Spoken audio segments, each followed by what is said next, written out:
We'll jump into the topic. Thanks for stopping by. Good to see you, Joshua, as well as Mr. Triplet, always in the house. Hey, G. Hello, hello. Welcome. Thank you very much. Yeah, no, thank you for coming, and welcome everyone to the stream, whether you're watching it live or viewing it back. Want to make sure that you feel welcome. My name's Miriam. I'm the founder of Hebor. We build brands and products for artists and community organizations. And today I'm live on Entra, the #1 fastest growing Web3 professional network, and the new way to work. And I have the pleasure of chatting with my guest, G. Cole.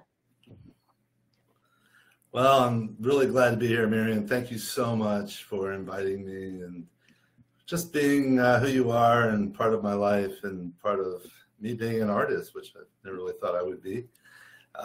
A creator. I am now excited about publishing our book together. My book, I guess. Your publisher, publishee. I don't know what you call me. Author. And, I'm just excited to be here. So it's really great. It's great to have you. And thank you for your kind words. I'm really excited about your upcoming book too, and your new acquisition, which is very exciting. We've been talking about that for a long time, and just the pleasure of being able to work with you has been a highlight of my year, and the book coming out is going to be a major accomplishment. For those of you guys that don't know, G. Cole is an innovator, a disruptor, an inventor, author, public speaker, a brainwave analysis expert. He's done life coaching. He's been a mentor to many, including myself. He's an entrepreneur, healer, teacher. There's so many different descriptions that we could use to describe G. Cole, but he is one of the world's foremost experts in brainwave analysis and neuroplasticity. And in his role as Chief NeuroEmpowerment Officer, he has helped over 2,000 clients, men, women, children, to transform their lives. He's analyzed over 200,000 brain map segments and created and facilitated more than 20,000 sessions. He's literally reviewed more than 1 million minutes of brainwave recordings in this process. And he attributes his effectiveness to the study of consciousness through brainwave recordings. He's literally created a lens through which we can view the inner workings of human consciousness as it flows through the nervous system. It's very exciting work. He's the creator of neuroempowerment, a pioneering science that balances the mind and body, empowering people to take control of their nervous system and live consciously in the present. And he's taken time to chat with me today. As he mentioned, we're publishing his first book. I want to start there, G. When did you decide you were going to write this book? Probably about 5 years ago.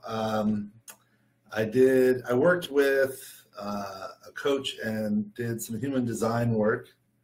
And I was told that I am a projector and that I have a lot to say. And that so in what I've been doing for the last 15, 16 years, where I've been helping people transform their lives and looking at mental health and mental well-being from the neurological perspective of using EEG technology integrated with psychological treatment, I became very aware that I have a lot that I've learned and a lot to say.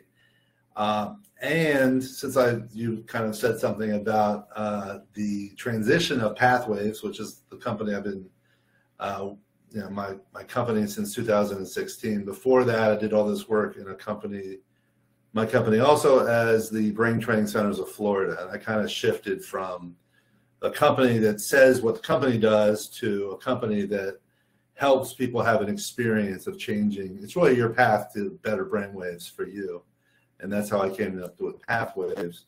And now Supermind, which is working to democratize access to the amazing system that myself and my colleagues have created called neuroempowerment to the world through a wearable, and to help us find the supermind in all of us.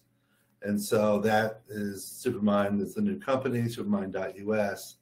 And so I have, 5 years ago realized that, yes, I had a lot to say. And in this process of creating Supermind, which we basically started 2 years ago, I have looked all over the world and have found out that I am one of, well, I may be the only person that's looked at mental wellness from a neurological perspective the way I have, and then integrated it back using neurofeedback or biofeedback. And you know, you can see on the screen, that's the app that we'll be using. The next screen shows that the wearable, which is a hat. Oh, not the next screen. That's a clinical study we did. 100% effectiveness. Where are you going to find that in mental health? Mm-hmm. So this is a mock-up of the hat. I actually do have prototypes. Not in this office. Thought I might. That are working. So we're that far along where we have working prototypes. We will be going to the next level. As far as the product's concerned, we have an alpha product, which is our wellness center, which up until June 1st will be known as Pathways. After that, it'll be known as the Supermind Center. Very exciting. Where we provide wellness, mental wellness treatment and guidance using EEG technology and our integrated system called NeuroEmpowerment. And so I've been on this path to write the book, and I've written several versions. And as you know, I've been all over the place. Thank goodness you took me on, and you've helped me, narrow the focus to make it a lot more readable and understandable and enjoyable. So. Well, it's all part of the process. I want to go into where you began the process for those that are thinking they want to write a book. How did you get started actually writing yours? So I just sat down and started writing. And the idea I had was to explain a little bit about my history and tell my story, which has really been my research, my beginning research to create the product, which really for me began, around the turn of the millennium, the turn of the century, around 2000. And then I was able to help others, and I've been doing that since 2000, well, really 2002 or 3. And so when I sat down, probably in 2018 or 19 to really write this, I started by writing my story. And then I went through how I trained Ryan Landau, who's my partner at Pathways, to do neuroempowerment. And so we had kind of a non-formal curriculum for training someone to do brainwave analysis the way we do, to really help people understand, EEG technology is used by neurologists to understand if parts of the brain are working up to a normal perspective, and through biofeedback and different ways to parse the signal of EEG technology, we have actually ascertained the patterns of the mind which define how we think, feel, and function non-physically. So we're the first time that anyone has actually mapped the mind, which I was told is impossible because the mind is just a thing. It's just a concept and not a thing. However, I map it daily. And we start at our center by doing an analysis, and that analysis, straight from the EEG, I'm able to pinpoint for people what parts of their nervous system are holding them back from living the way they want to live their lives. And I can identify what time period it happened, what kind of situation it may have been, and then how it affects them. And then I created a program to help people be able to change those neurological patterns and condition the nervous system to function the way they want. So the challenge was to put all that into a book. Right. And so I just had to kind of break it down and write it out. And, you know, my first version, my story ended up being all the way through the book, you know, and when you came on board, you're like, no, you can't do that. You got to have the story in the beginning, keep it in the beginning, stop bringing it back, you know. And I guess part of my problem is I love talking about myself, so I kept trying to do that instead of talking about the process. And Yeah, so it's been challenging for me, and you've made it a lot easier. So I think it's important to find a publisher like you. Thank you. It's been great working with you. You talked a little, you said it's been challenging. I want to ask, what challenges do you remember having, and how did you go about like overcoming them? Well, my challenges are I like to create more busyness. I'm a kind of a creator, so whatever's there, I like to create more. So every time I review it, I'm always creating more. And because of that, I didn't really stay on focus. You know, I would talk a lot about things that just didn't really pertain to the message of this book. And so it's really important to have somebody else like you, or an editor or publisher, to look at it from a different lens, from a lens that doesn't know you, that doesn't know you emotionally, that doesn't know your history, who can really review it and, you know, help you parse out what makes sense. That's what the challenging part for me was, because I mean, I know everything I know, and so I assume that I don't have to tell you everything I know, and you'll still know it. And so, you know, it's really important. That's really what made this a lot easier, was having you go through it with me. Yeah, that's a great tip, to find someone else to review. And I think it's hard for some authors because it's like you have to share your work, but if you're going to publish it one day, you're going to have to share it. So you might as well start having other people review it as soon as possible. When it came to start exploring your different publishing options, how did you approach that step of the process? In the beginning, I sent my information out to publishers and to different, there's an agent, I forget what it's called, somebody who can represent you in your writing. And I didn't get any responses. So it was a little discouraging. The book kind of sat for a little while. Yeah. Until you and I started to talk about it, and then I guess we met at Miami Made. Is that right? It would have been Miami Made or Conscious Entrepreneur. Oh, it was at CIC actually. We met. Oh yeah, we met at CIC. Yes, that's right. And actually, when I met you, I did a pitch of how I wanted to democratize access to pathways. And you slammed me. Did I? You were like, this is scary. What are you talking about? And part of you, I mean, it was all on point. It didn't offend me. It was perfectly constructive in a lot of great ways, because you were like, you really have to explain this a lot more than what you're doing. And that was also kind of helped propel me forward to find a publisher to help me to write. Yeah, no, I do remember when you told me about your book. We were right there in the lobby area. Good old times at CIC. I miss that place. Me too. Yeah. I'm still in the space. And when Supermind acquires Pathways, we're moving back to the 6th floor. Nice. Yeah, we're going to take one of the offices off the kitchen that has their own offices within the office, right by the hallway, right where the kitchen is, and or the cafe. Sorry. And then we may end up moving to the back corner, the northeast corner, in that big room there. So I mean, I love this space. I just haven't left, even though the CIC left us here.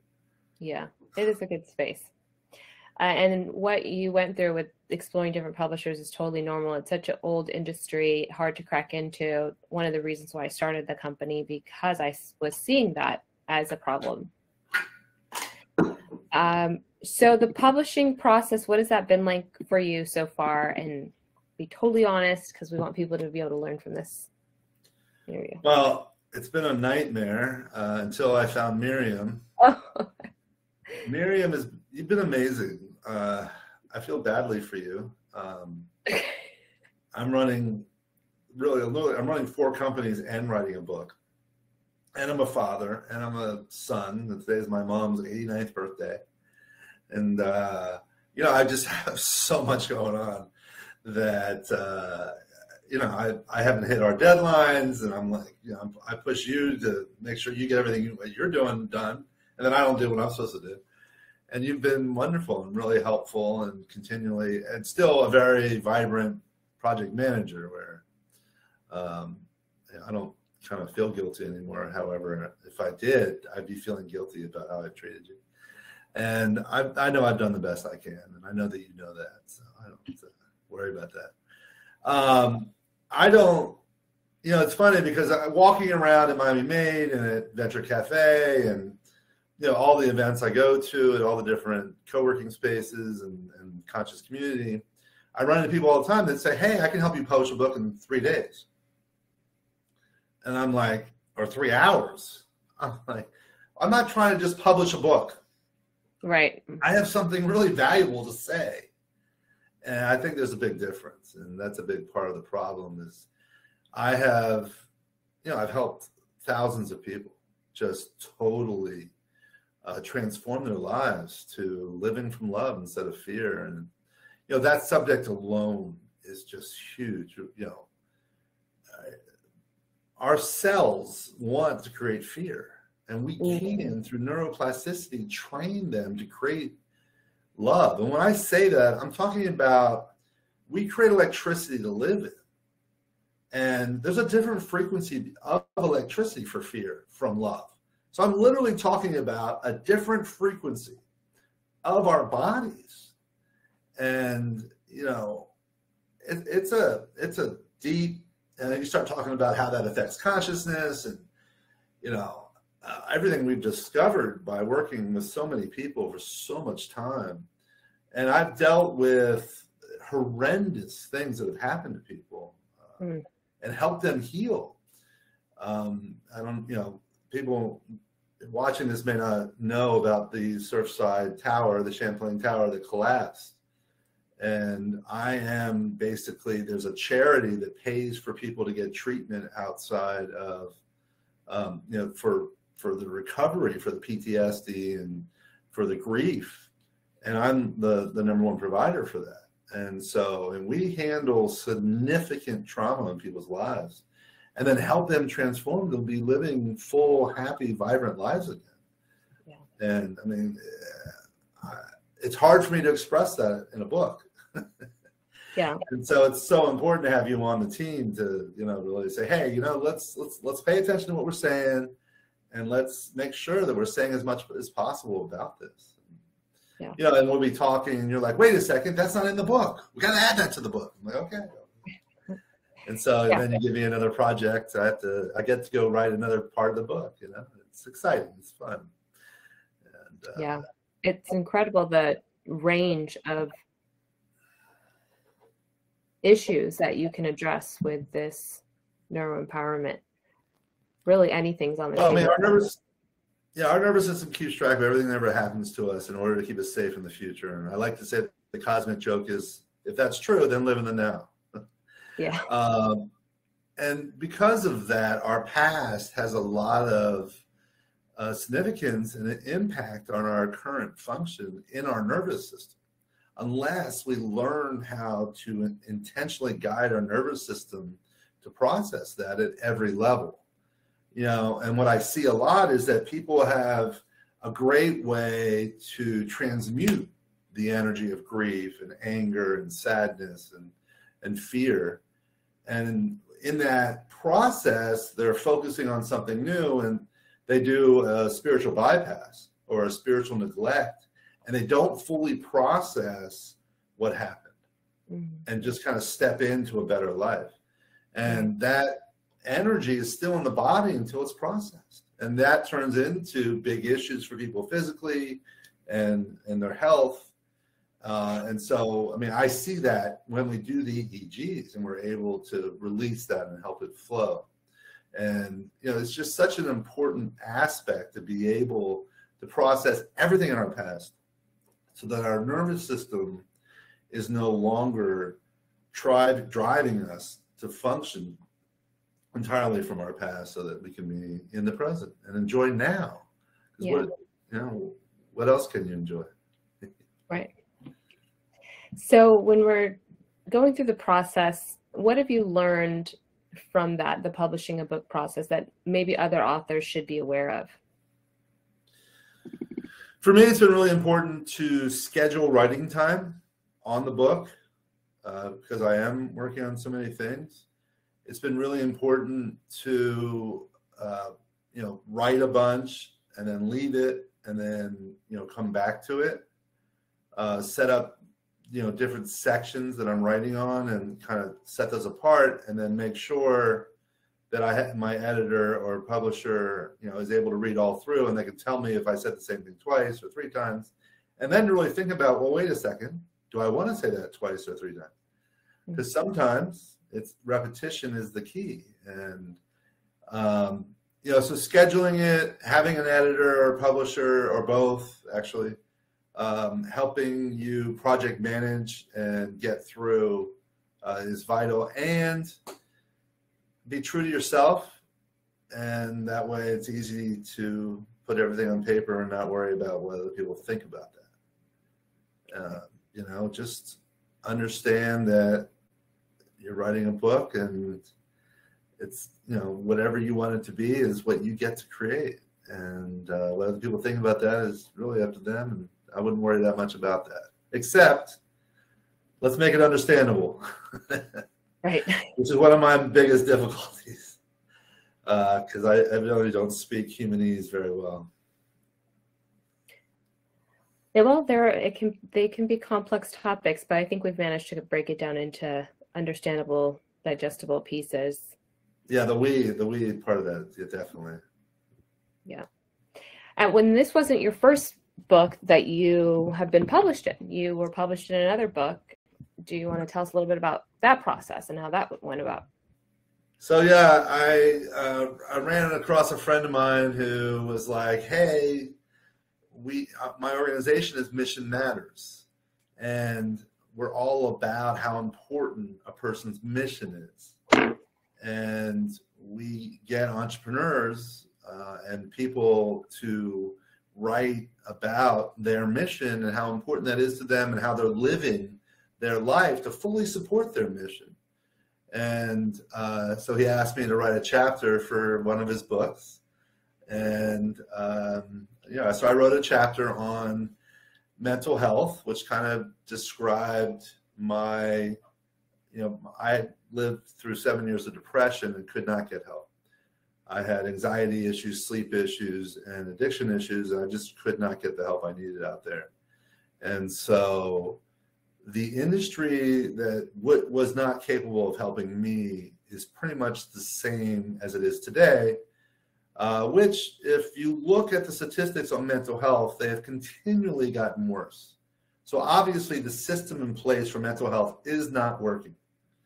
And so I wrote a chapter about that in Mission Matters, and what we are doing to help correct that. And I wrote in this chapter of the book, hey, I'm just the first guy that's done it this way. I don't know everything. I'm looking for as many people to try to understand what I'm doing and help me make it better. I'm looking to collaborate. I'm not saying I'm the only guy that knows how to do this. Everyone in mental health has done a great job with what they've had. I'm just bringing a new piece to the puzzle. So I would love, and I wrote that in the book, I would love for as many people in the industry to join me so that we can help resolve what's going on in the world. I mean, I don't want to talk about the news because that doesn't help mental health when you look at the news too much. However, if you look at the news, you see that mental health is not mental health. It's mental illness. Yeah. Actually, normal mental well-being for the world is mental illness. Yeah. I mean, the top people in our governments are pretty much, 80% narcissists. It's just trickle down mental illness from there, and I have a plan that's already implemented to change that, because that's a fear-based world, and it's time for us to live in a love-based world. I have the formula, and I'm making it happen. So what I wrote in the book is, come join me, please. Very exciting. And we are on the love mission. I love that. Let's get into how to live an anxiety-free life. What is the book about? So going back to how I started, I tell my story, and then I tell the process of creating neuroempowerment and what we've done, and then what that means to you, the reader. And I have, at the end of the book, you have a link to a 21-day guide to, if you follow the guide for 21 days and implement what's in the guide each day, there's kind of like little exercises and things for you to do in your life, for you to practice and shift the way your system functions, so that at the end of the 21 days, you'll be able to live anxiety-free. And so the book is really meant to give some background and some understanding of how this process to be able to live an anxiety-free life was created. And then we open the door for you to walk down that path, to follow the process to actually live anxiety-free, which, a lot of people don't think is possible. And I'm living that life right now, so I can tell you it's possible. And if you look at our websites at pathwayslife.com or supermind.us, we have hundreds of testimonials of people that will tell you they're doing the same thing. Yeah, it's pretty incredible. So I'm really excited about the book, because it's time for all of you, everybody, to live anxiety-free. Why? Because we can. We don't have to have anxiety. I will say that it is part of our animal instincts. However, It's time to live from a higher level of humanity, isn't it? Yes. To evolve. Yes, it is time. So we're talking about the evolution. What is the future of neuroscience? Well, I believe the future of neuroscience will be to further include how the mind functions, how thoughts function, and how feelings function. Right now, most neuroscience is based in the physical function first. And we are mind and body. I mean, there's a huge amount of neuroscience. It doesn't even ever talk about the mind. All they're talking about is how the body functions, how the nervous system functions. Even neuroplasticity. When you look up neuroplasticity, it doesn't really talk that much about the mental part of neuroplasticity. So in other words, if I say, cats, every neuron in your body that fires up cats, that knows anything about cats, activates in your unconscious. Then your subconscious filters that to allow for it to get into your consciousness based on what's relevant for now. And, that could be a fear-based process. Well, for most people it is.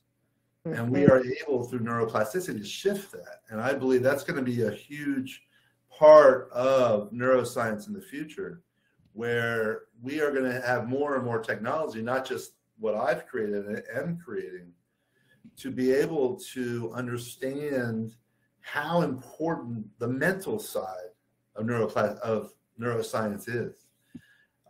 We are creating a wearable that we're going to suggest at least 20 minutes a day with the cap. It'll tell you how well you're doing, and then it'll give you some little abilities to move forward on a daily basis. I believe 3 to 5 years from now, there'll be a bed, there'll be a smart bathroom that'll read, based on how you're walking, how much stress and anxiety you have, or what your mood is. I believe we'll have a mirror where you brush your teeth, and it'll be reading your neural pathways to understand how healthy you are physically and mentally. and make immediate suggestions. And I think that's within the next decade. So I think neuroscience is going to get more and more important in all of our lives. And it's just going to help us live happier and healthier lives, which is amazing for me. Very exciting stuff. How did you choose, or why did you choose to be kind of in this field or niche? Out of desperation. Okay, it's honest. I was living, with horrible depression. I would wake up suicidal. And, I went and tried to get help from everywhere I could. And I did sleep studies, and, physically I was sleeping great. And what I figured out when I got the biofeedback was that my mental process while sleeping was killing me. My mental process, I was rejuvenating my system with this concept that I got before I was born, or when I was born, that I didn't belong here, that I wasn't good enough to be on Earth. And so that was embedded deeply in my system, and no one could tell me that. Not until I created my system has that been able to be identified.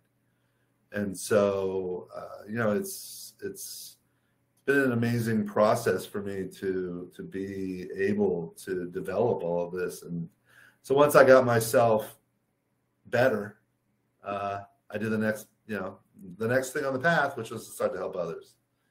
And I've been doing that for, 23 years, 24 years. Very, very long time and very successful career. For those that are just tuning in, we're live with G. Cole, innovator, disruptor, inventor, author, public speaker, one of the world's foremost experts in brainwave analysis and neuroplasticity. In his role as Chief NeuroEmpowerment Officer, he's helped over 2,000 clients, men, women, children, to transform their lives. He's analyzed over 200,000 brain map sequence segments and created and facilitated more than 20,000 sessions. He's literally reviewed more than 1 million minutes of brainwave recordings in this process. His upcoming book, How to Live an Anxiety-Free Life, we're talking about that, and his entrepreneurship journey.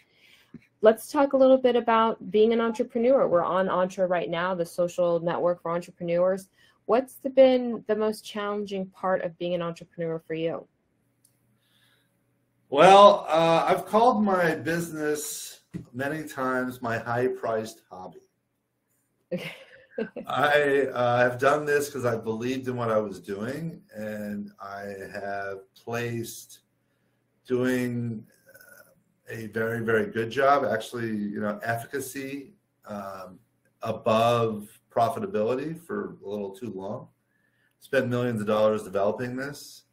And so, actually, a big part of the hardest part of being an entrepreneur is, it's Wednesday, Thursday, the sales aren't enough for me to make payroll. What do I do next? And I've gone down the debt route, and I've carried lots of debt, and had to reach into my savings to pay it off when it got too high.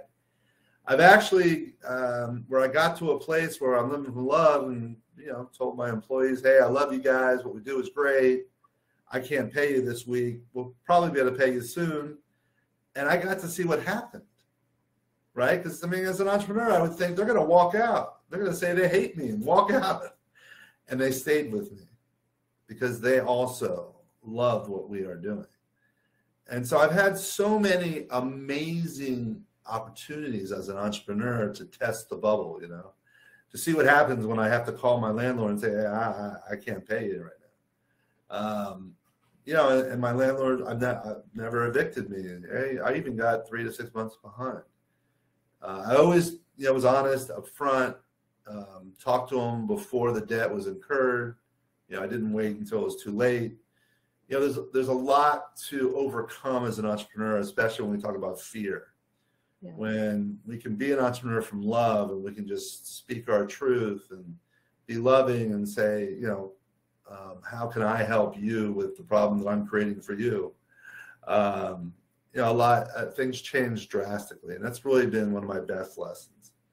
Is to help love people through the problems that you may be creating for them.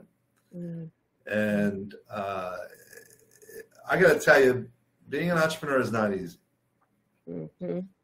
There are so many aspects to running the business right, and I have not done that. I've run some parts of the business amazing, and then other parts I've just done poorly. And a big part of this Supermind acquisition is bringing in a team. I now have a team of people around me, and being able to step out. If I was fear-based, my ego probably wouldn't like what's going on. Now that I'm love-based, I feel some sadness for giving away my baby, which is pathways and neuroempowerment, and watching it flourish. Watching my baby leave home and go off to college with all these college kids. They're not college kids; they're in their 30s. But, I'm 60. So. Entrepreneurship is difficult. I just would say never think it's easy. Mm-hmm. You got to believe in what you're doing.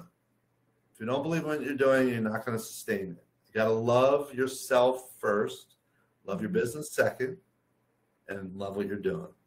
Those are all really important if you're going to make it. And, that's the only way I've made it. It's to behold yourself. Yeah, it sounds like you've been able to really strike a balance between your purpose and your work that you're doing. But what about maybe some other people that are hoping to be great or still trying to even discover their passion? What words, or lessons would you give to them? I would, you can get on the internet, you can get a values worksheet, and I would analyze your values, do some journaling. Information is key. And so I highly recommend journaling on a constant basis and finding out what the values and roles that you love that really fulfill you. And work on aligning the business you're in, the values of that business, and the roles they fill with the ones that help feed your soul. And when you find that, it becomes easy. Yeah. So it takes some time. That's another thing. Let's not be in such a hurry. Take your time.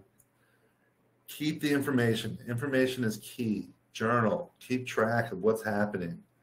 I literally have mountains of journals. I've been journaling for 25 years. Mm-hmm. And it's just, I can look back to how I felt 5 years ago. Right now, if you just sit back, I can't think how I felt 5 years ago. I got to go read it in my journal. And then I can feel it, right? And so it's just so important to have it on paper to be able to track it like anything. If any business that doesn't keep a proper inventory is going to go out of business. So I would just say, let's expand that inventory to a moral or mental inventory along the way. Very good. What about when people come around and maybe they don't believe in what you're working on, or they criticize your brand in some way? How do you respond to things like that? So I have been working on what I work on for a very, very long time, and it has at least 12 to 15 layers of how it functions, what it means, what are the values, the work I'm doing. And I know that anyone who doesn't like what I'm doing just doesn't really know the whole story. And many times I'm acting as a mirror for them, and they're projecting onto me the issues they're having in their lives and maybe their business, or disappointments they've had in their past that they don't want to have again, and they're projecting that on me. And so I'm very well aware of that. And so I work on, being fully present with myself. I do a mirror exercise every morning where I say, I love you. You are awesome. So my nervous system is not very susceptible to other people's daggers or negative opinions. And since I'm whole, when I show up, I see how I can help. So if they have some problem with what I'm doing, I'd like to know how I can help you with that. Mm-hmm. And a lot of people don't want my help. They just want to have their opinion and move on. And that's okay. You know, they all get to do that. And some people want more information. And some of those people are now working for me or with me today. You know, I believe it's really important to be, you know, as conscious and loving for myself first. Then in all situations that come up, see how I can help them and be loving for them. Yes, very well said. I want to transition a little bit into some random questions. We're on a Web3 platform. Do you have any thoughts about Web3? Are you into it at all? Web3? I don't know what that is, so no. Yeah. Perfect answer. That's great. Yeah, some people either know what it is or they don't. You know, I'm sure you've heard of like blockchain or... Yes. Yeah, that's like the Web3 is encompassing this next level of, you know, the internet. I'm gonna have to start asking around. It might be something, you know, to see how it could converge with everything that Pathwaves is doing. I'm sure you guys have thought and discussed some of the topics around Web3 that are also being discussed in the Web3 movement, like artificial intelligence, like how do you do virtual reality, make that part of what Supermind is going to do. You know, is there a metaverse that people dive into, or, you know, stuff like that. I know you guys recently digitized a lot of the programs at Pathwaves, which is one step closer to making it some sort of a digital metaverse maybe that you can go into and live in or something. Who knows? It's exciting. Yeah, I will definitely, you know, start looking into the Web3. Yeah. We have, I mean, we're right now playing with all the AI, the ChatGPT and all that, in our meetings and everything. You know, when we make notes or agendas, we're getting ChatGPT to do all that. So yeah, I mean, we're playing around with that kind of stuff. I haven't heard about the Web3 yet. Yeah. What about that's a pretty good question for a publisher. How is ChatGPT going to affect publishing? Well, that's a great question. I mean, I've used it, and you could, ChatGPT 3 will not make you a better writer in any way. It will never replace a writer if you like good writing. If you are able to train it properly and give it really good prompts, it does get a lot better.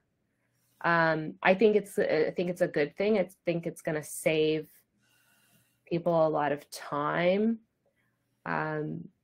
It's going to change things for sure with education. I'm excited to dive into some of the AI illustrations. I think that's going to be making things a little bit more accessible for authors who want to include illustrations in their work, to have this AI option. I'm a fan of AI. I really am. I think there's some interesting things in the legal space with it that we should probably think through and get in front of. We don't have a very good reputation in the United States for getting in front of technology, though. So, but I'm hopeful. I like it. I like it. I think it's good. Awesome. Yeah.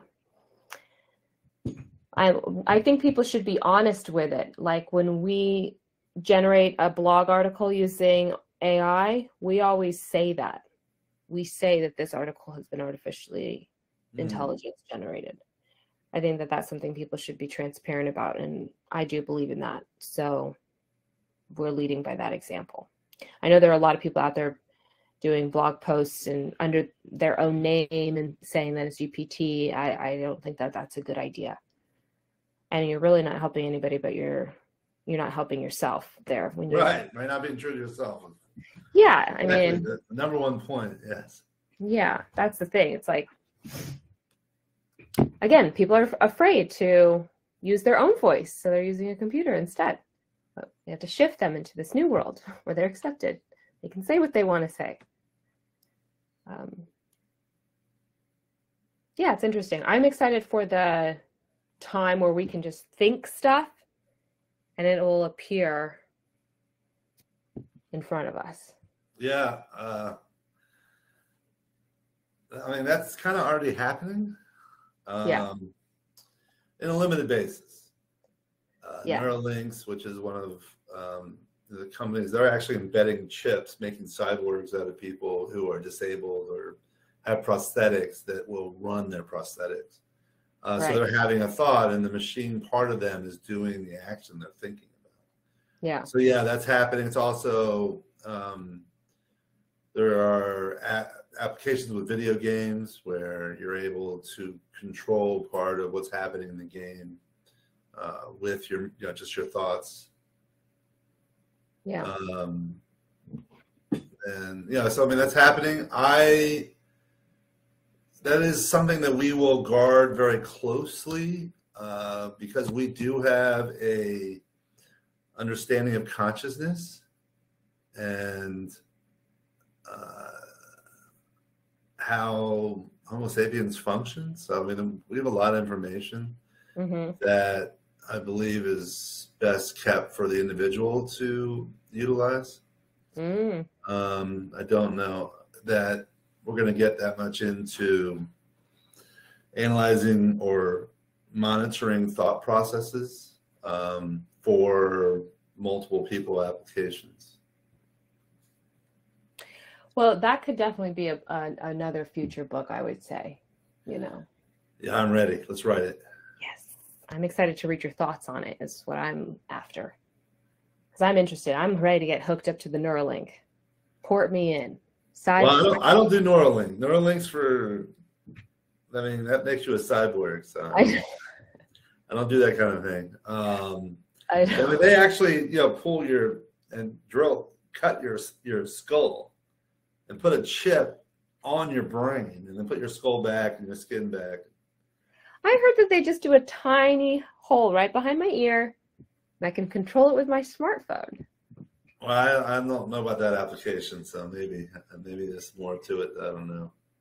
I'm just kidding around. Okay, good. Okay, another kind of softer question. I know you're very intelligent, and I'm always looking for good tips. Are you investing in any stocks right now that I should have my eye on as well, or other people? Well, there's an offering in Supermind.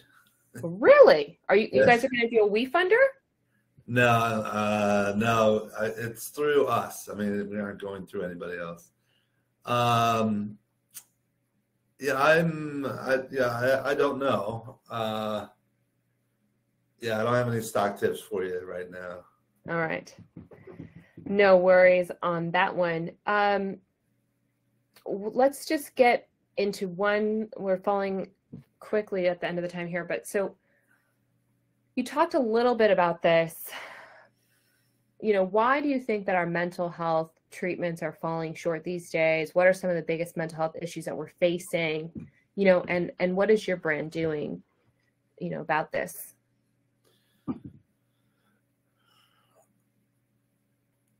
Mental health has been basing the treatment paradigm on a process that medicine or physical health treatment uses, which is finding out what is normal and then helping people become normal.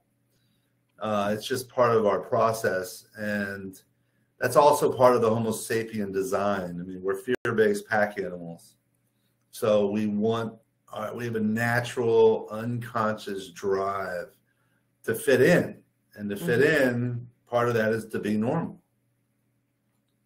And to me, that's the problem, because that drives you away from finding out who you are and what resonates with you and how to reach self-actualization for yourself. And as long as mental health continues to do that, I think it'll keep missing the mark. And the other problem with mental health treatment now is that the analysis, the data, the outcomes, everything is subjective, which means that the data and all the information in and around the mental health treatment can't be compared to multiple sites, multiple practitioners, and used as a basis for study to improve the science. Mm. Mental health treatment really isn't a science. What it basically is how do we get people to stop bothering us? Mm. Let's give them some pills and send them home. The basis for giving pills is that there's a chemical imbalance. And it's been proven over and over again that that isn't accurate at all, one. And two, that our chemical balances change drastically all day long, every day. So how do you give somebody a pill to fix their chemical balance? Because that balance is not a stagnant thing. There's no stagnant balance that applies to being able to live your life. And so to me, it's vitally important to learn how to discover who you are and how you want to function, and then have the tools to help guide yourself to function that way. Yeah. And that's the big difference. Mental health, one of the great things that mental treatment and health does is it gives you a different perspective than your own about how you're functioning. Unfortunately, there is not a solid science where there's objective data that can be gathered and studied to help tweak the treatment process to improve its outcomes. Mm-hmm. And that's what I created 16 years ago and have been developing until now, and will continue to develop through the wearable at Supermind. Amazing. If anyone has questions, please type them into the chat now as we're wrapping up here. Can you give just a really quick takeaway, something someone can do to help them live better right now? Get rid of should. Should, like sugar? No, should. Oh, sugar too. Get rid of sugar and should. Okay. Yes, you should get rid of sugar. I often say, let's stop shoulding all over the place. It gets very messy very fast. So should creates an expectation. It's also a shaming word that creates a degradation of the person you're speaking to or yourself if I should do something differently. Let's get rid of the word should and say things like, I could, or I think it's vitally important that, or I think that I would really like to. It's important to differentiate between needs, wants, likes, and desires.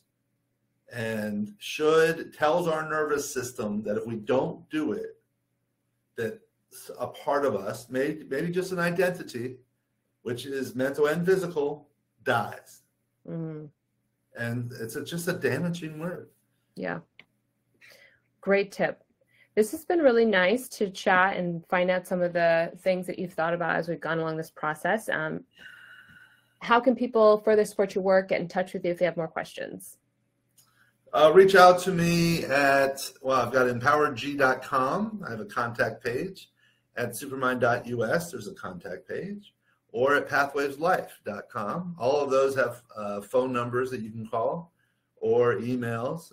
Just reach out, and I would love for you to join me in my cause and my purpose to help the world become a love-based place. Thanks so much, G, for all that you do. Thank you for tuning in and watching today. Thank you to G's mom, and happy birthday to her. And until next time we go live, I hope that you enjoy the rest of your day. Yes. Yes. Thank you. Thanks, guys. Bye.